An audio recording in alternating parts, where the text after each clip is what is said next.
Welcome back to the Own Your Awkward podcast. I'm your host, Andy Vargo, and every episode we get into what has made our guests vulnerable and how they've learned how to own their awkward in order to live their best life. Stay tuned so you can hear every awkward moment in today's show.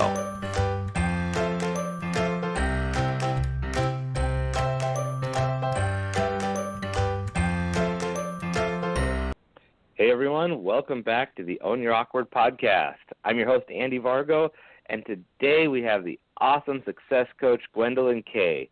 Gwendelyn, how are you today? I am going to go with super fantastic just because I can. Hi. I love that. Just because you can. If you can be super fantastic, I think you should. I love it. That is excellent. So, Gwendelyn, tell us a little bit about who you are, what you have going on, so people know who we're talking to.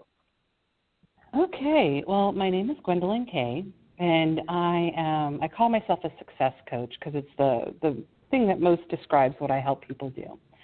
So basically, I'm trained in hypnosis, NLP, which is Neuro Linguistic Programming. I'm a master in NLP. And I'm also actually trained and certified in laughter. So I'm a laughter yoga leader, which means that I help people laugh for no reason at all. So I like to do a lot around that. Yeah, it's a little different, and it's a little bit of a mix of things. But basically, what I do is I help coach people get what they really want in life, and I help them get unstuck. So if there's any place in your life that you're stuck, or you have a goal that you want to meet and you're not quite sure how to do it, I help you take away your obstacles, and I help you get the best life that you can. That's well, and who doesn't need that? Like when you look around and you think about your own life in different times, I think we've all had a time where we've been stuck somewhere, and maybe we've had a good conversation with a friend, maybe we watched a show that put something in our head, but to purposefully have someone who you can have a conversation with and help you find little ways around it where you just kind of unravel the mess so that you can make it into success. Absolutely. And what's really interesting is a lot of times the things that keep us stuck are the things that we know we're stuck. We know we can't. We're like, why can't I do this? Like, I'm a dynamic individual and I do all these things, but this one place I can't seem to make movement.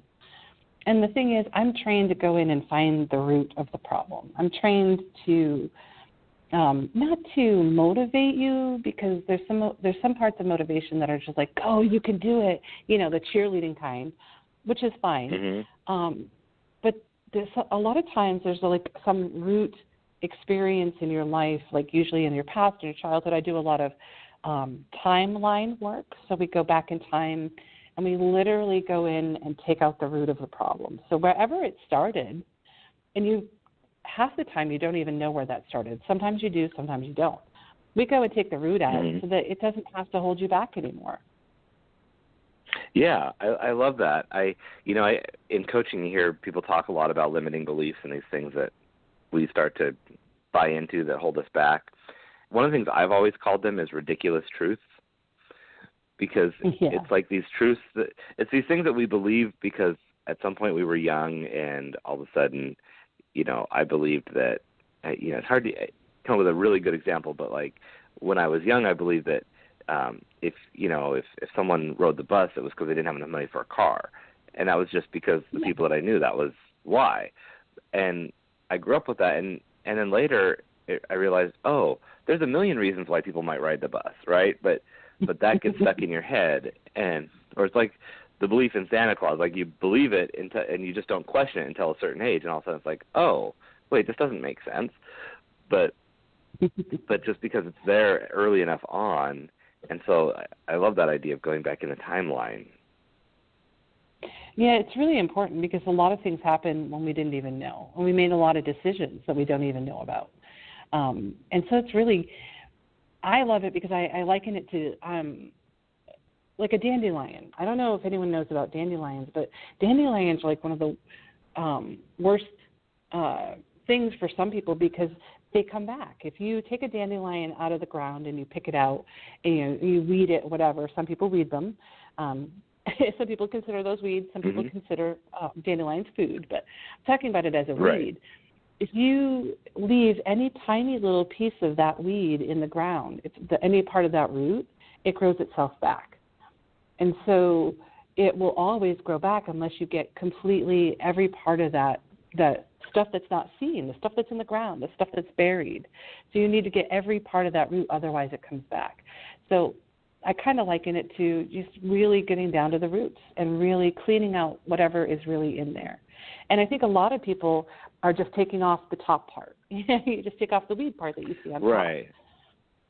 And then it grows back and you're like, why does this keep growing back?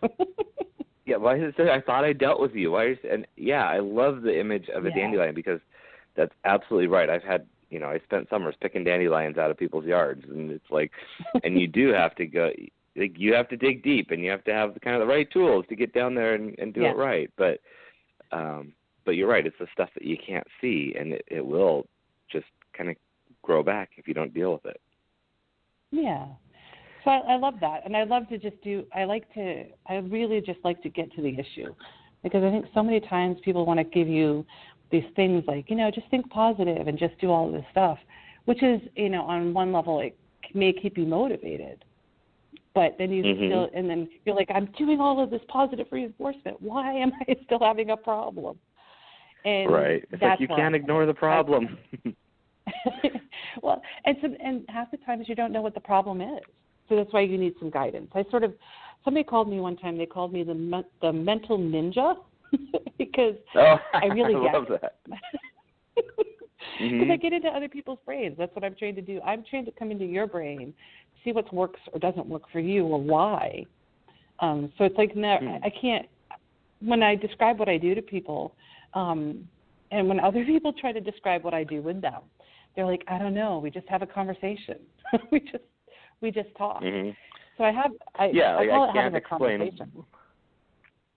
Yeah. Well, I think that's actually a great way to look at it too, because there can be a lot of hesitancy sometimes to stepping into working with a coach, or because people get guarded, people get nervous, or they worry about what they're going to bring to the table versus just let's talk about what needs to be done and find solutions. Like it's like having a cup of coffee with a friend and sharing what you're stuck on. Yeah, and in my training, it's not right or wrong. None of your behaviors are right or wrong. Everything you do it for a good reason. You started doing it for a good reason somewhere along the line. It just might not be working for you anymore, and you can't quite figure out how to have that not happen anymore. But there's a good reason why you are the way that you are. Absolutely. And I don't mess with stuff that works. I help you adjust to make stuff work better for you. So it's not like you go in and take stuff out and get rid of everything and try to rebuild yourself into somebody different. I just help you rebuild yourself into who you really are and be comfortable with that. Which is just so critical, because it's not about there's not any one way that is the correct way across the board. And like you said, you're not there messing with the things that work. It's how do you identify how you want to be and where you want to go. And if your behavior or something you're thinking isn't getting you there, then let's look at that, right? Yeah. And it's how do you want to get there? Like what are your skill sets that actually help you? And what are the skill sets that sometimes the skill sets that help you in one area don't help you in another area? And you need to have some adjustments. Right. Yeah. It's really interesting because people are so fascinating. Oh, for sure. And I love this thing that you do with laughter yoga, with helping people laugh. Because laughter is the best medicine, right? Well, and it's so funny you say that, because that's one of the things that I almost didn't do. I mean, it's kind of a weird thing, right? And even now, I'm still, in certain instances, I'm very careful where I bring it up, because I deal with people's deep, dark trauma. Like, that the voice in your head that's always telling you that negative stuff. That's the thing I talk to. And that's the thing I work with people. Yeah. So I'm also working with sometimes, I can work with people's trauma and not even talk about what the trauma is, and I can still do healing with it and work with it.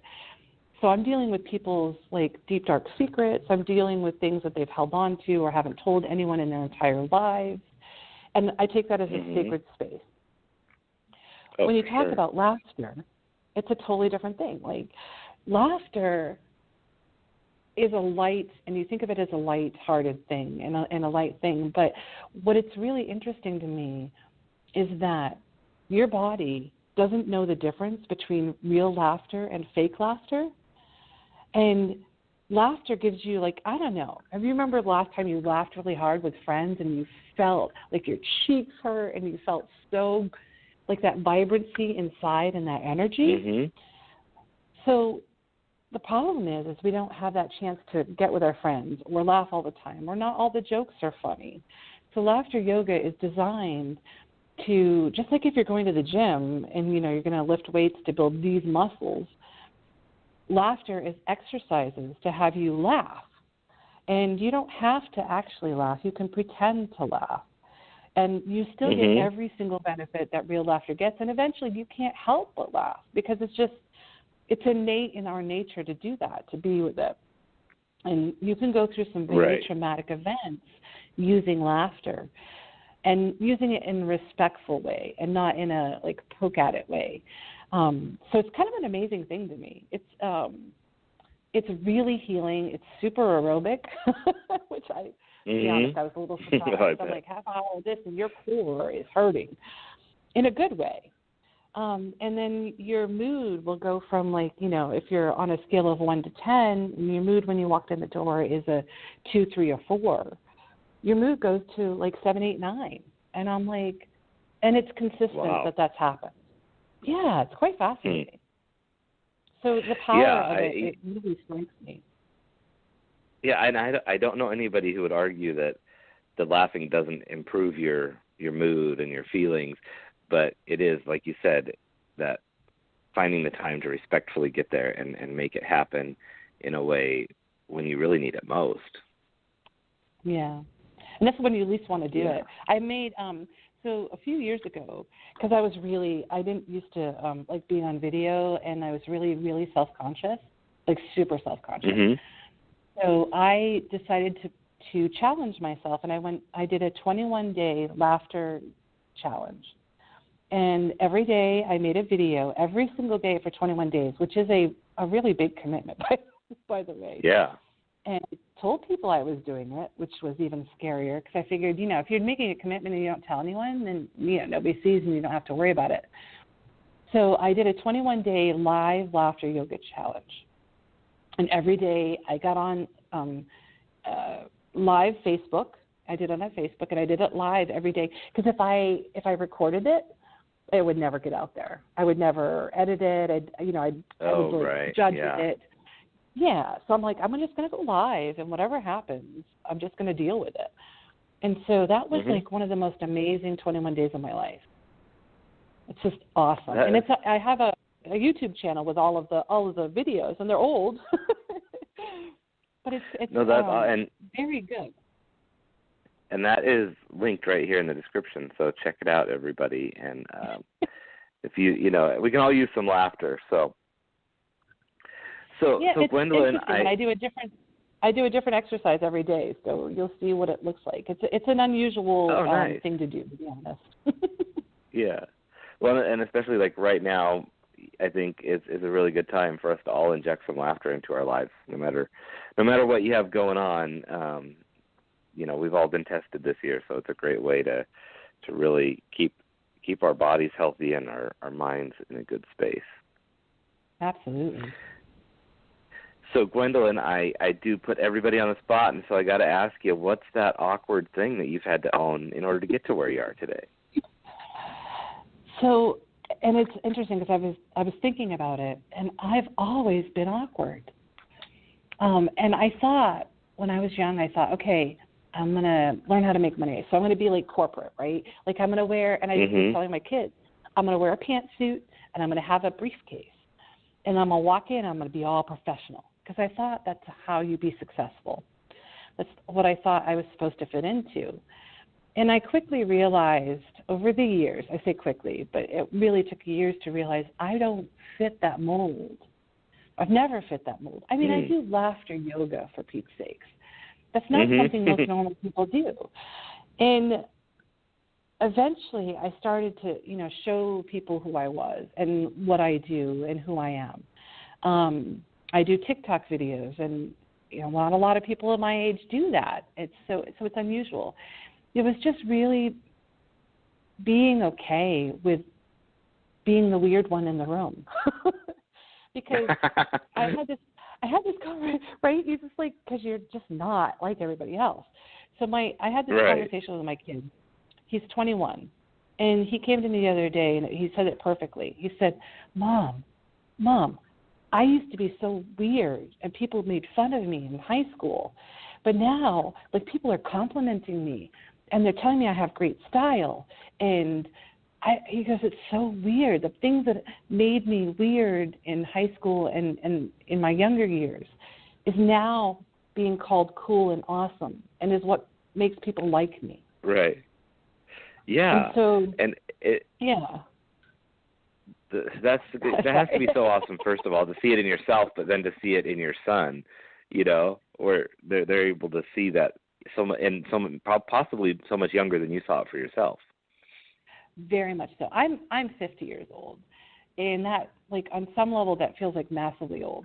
On another level, I'm a 50-year-old, and I'm on TikTok, and I'm doing the little dances, and I'm doing the music because I enjoy that. So it's come down to, just accepting the fact that I enjoy doing all of these artistic things that make no sense. I did a 21-day challenge because I chose to challenge myself, not because I had a group of people that was doing it or whatever. I just, I chose to do TikTok. Gary Vee says do TikTok. I'm like, all right, I'll check it out. I'm like, I know what I want to do. I want to do that. I want to do that video, and I want to do that video.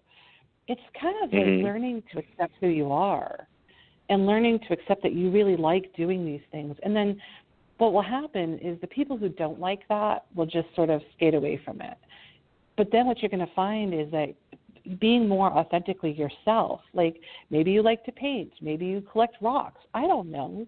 Whatever that thing is that somebody has made fun of you for is what 100 other people are going to love you for and are going to be interested in you for. And those are the people you want to be around. You don't want to be around the people that are judging you and making fun of you. You want to be around the people who are yeah, that's kind of cool. Yeah, and I love how you say that the people who don't like it or aren't on board will just kind of fade away, because every change I've made in my life, the people who aren't supportive or don't agree or just aren't on board as big fans, it's not like they're sitting here screaming in my face. They do quietly just kind of disappear, and then 6 months or a year later, you're like, whatever happened to that person? You're like, oh, not a fan. That's cool, because the people who are so vocally on board and so supportive that you don't even notice, until later, and you're just like, oh, I forgot about that. It's just and don't you have it's not as scary energy? as you think. Yeah, and you have more energy, and you like yourself more, and you like other people more. I find that the more that I accept who I am, the more I find people like you. I mean, you're awesome. And when you're awkward, I'm like, oh, heck yeah. Heck yeah. That's the best thing ever. That's the biggest message you can give to people, because we all feel awkward. And that's good. Yeah, and it's just like you said earlier about with your son, with the things that make you feel weird, that ends up being what people love about you, and that's what you got to own, because we're all self-conscious about it, yet we're actually holding ourselves back, because that's the part of us people need to see, because it's what makes us unique and different. Yeah, and nowadays it's not. I grew up where back in the time. I'm not that old, but I am that old. So I grew up in a time when work was work, and your outside life was your outside life, and you'd never mix the two. And you didn't talk about stuff. You didn't do that. But we live in a day and age now where that's not acceptable. The things that you do in your home, the things that you do outside of work, people want to know who you are. And they like you, they Right. relate to you better, they understand you better, and you get better relationships, work relationships and personal relationships out of it. So we're living in a day and age where hiding who you are actually doesn't really work for your benefit as much as it used to. It is still scary. I mean, I have kids who are LGBT, and so they are very careful about how they bring that up in a situation. And yet they keep finding that they end up in places where people don't care or support them or are exactly the same as they are. And so it's happening more and more. So, yeah.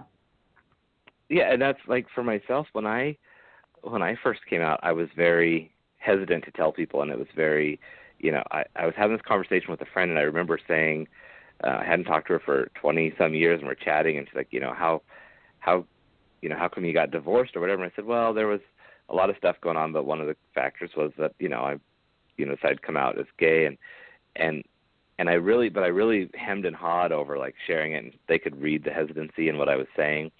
And they replied with this whole, oh, I can help you, thanks for telling me. And it was very overly sympathetic and supportive, but in a way where I went back, I stepped back and I said, wait, I don't need all this help. I'm okay. I got to the point where I came out. I'm good now, And I remember realizing that it's because of the way that I'm presenting it. Like I'm the first voice in how big of a deal something is. And if I'm saying it's a big deal, it's a big deal. And if I just put it out there casually, like, oh yeah, by the way, I'm gay, then it tells people it's not a big deal. Yeah. And if you want to make a big deal, that's your problem, not mine. Right. Yeah, exactly. And so then I just sort of shifted how I would, and granted, when I told my parents, when I told my kids, there were times where you do need to be more sensitive and aware when it's someone in your close sphere of your circle. But yeah, it's we just, you got to figure out how you can own it. And I love that you talk about the difference between like our personal lives and work lives, how that's all intertwined now, because that didn't used to be the case. No, it was super uncomfortable for me because and just a little bit of my history. I was a kid who I knew things. I knew things I shouldn't know. I knew what people were thinking. I knew people's emotions. I would just know stuff. And I thought everybody did. I thought this was something that everybody was like. So I didn't realize I was different until people started going, how did you know that? And they would freak out. They would literally freak out. And I grew up in New England, witches are not a good thing. And I wasn't a witch. I was just a kid. I was just a kid who knew stuff and was more attentive and more educated in a lot of different things. I read a lot. So I knew stuff that other people didn't know, and people would freak out. And so I was very intuitive, and I was, I could say I was slightly psychic. It was just part of who I was. But the problem was I didn't realize other people weren't like me, and it freaked people out. So then I started to learn not to be that. But the problem is when you're a kid, you don't know how am I different? Like I thought we were all like this. We're all the same. We're not. Yeah. We're all different in so many ways that are beautiful. Yeah. So I struggled with it, so I just cut myself off. Well, it is a learned behavior to hold yourself back. It's like our natural instinct is to be ourselves and share all of our gifts, and then at some point we are embarrassed or ashamed or kind of burned by an action that happens when we do that, and so we learn to not do that. And so actually the idea of owning your awkward is actually, it's natural in us, it's innate, and then we learn not to do it, and so we always have that yearning to do so. Well, and the problem was I didn't know how I was different, so I couldn't choose what my actions were when I was in a group of people, because it seemed to be every action that I took was something that other people didn't do or know or felt. And so I just shut myself off for a long time. And I didn't have any role models. I didn't have YouTube. All I had was books.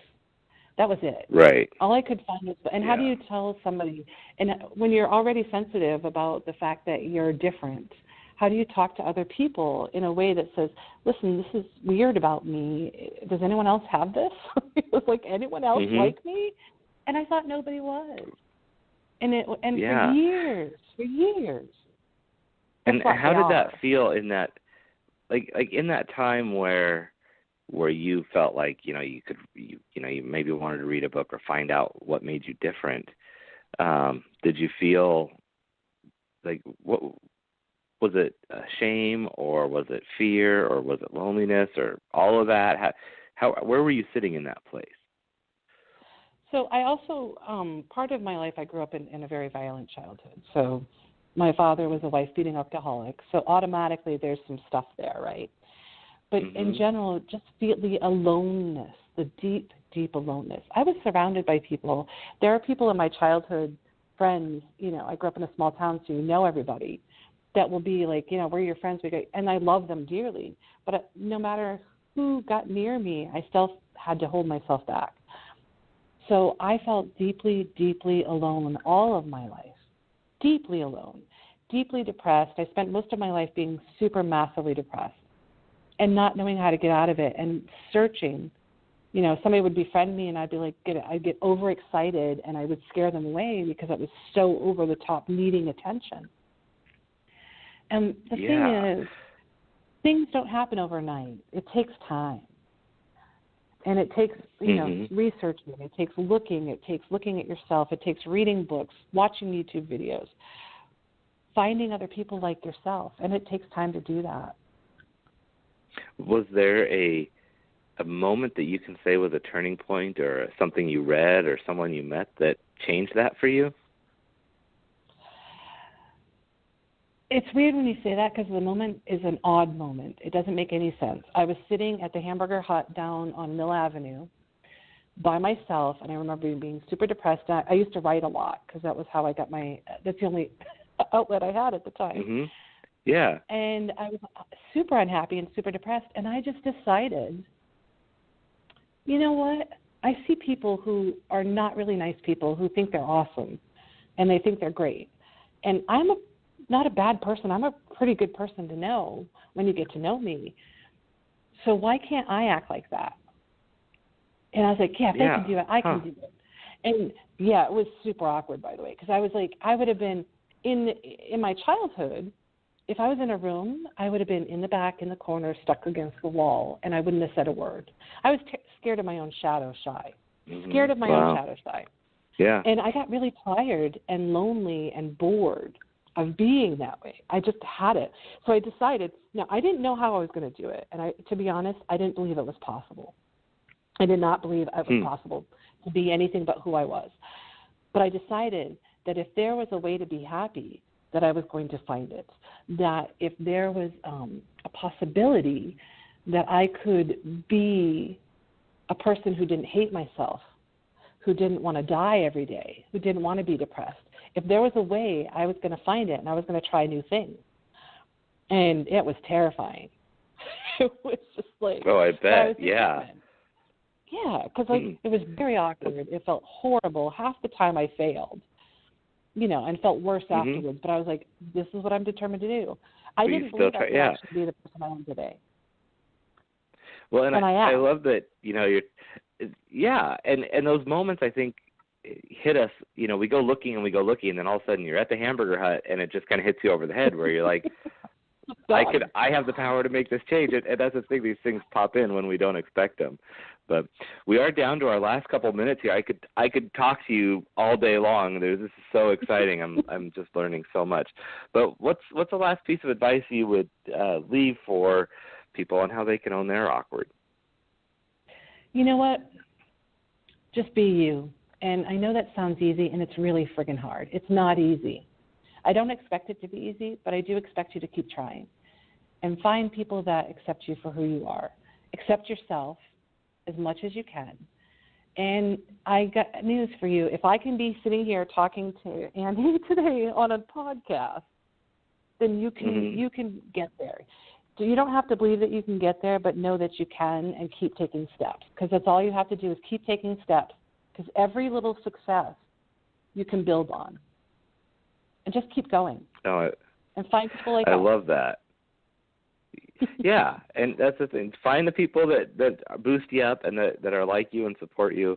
That's amazing. Gwendelyn, this has been such a pleasure. I have learned so much. I'm going to be re-listening to this and rewriting down some of these nuggets that I've gotten out of this because it's so helpful. You're amazing. Everyone go online, follow Gwendelyn, and learn how to own your awkward. Thank you, Gwendelyn. Absolutely. Thank you. Everybody have a great day. Thank you so much for listening in for today's show. Be sure to visit awkwardcareer.com to continue your journey. And of course, please like, subscribe, and share with your friends so they can find their awkward side and learn how to own it.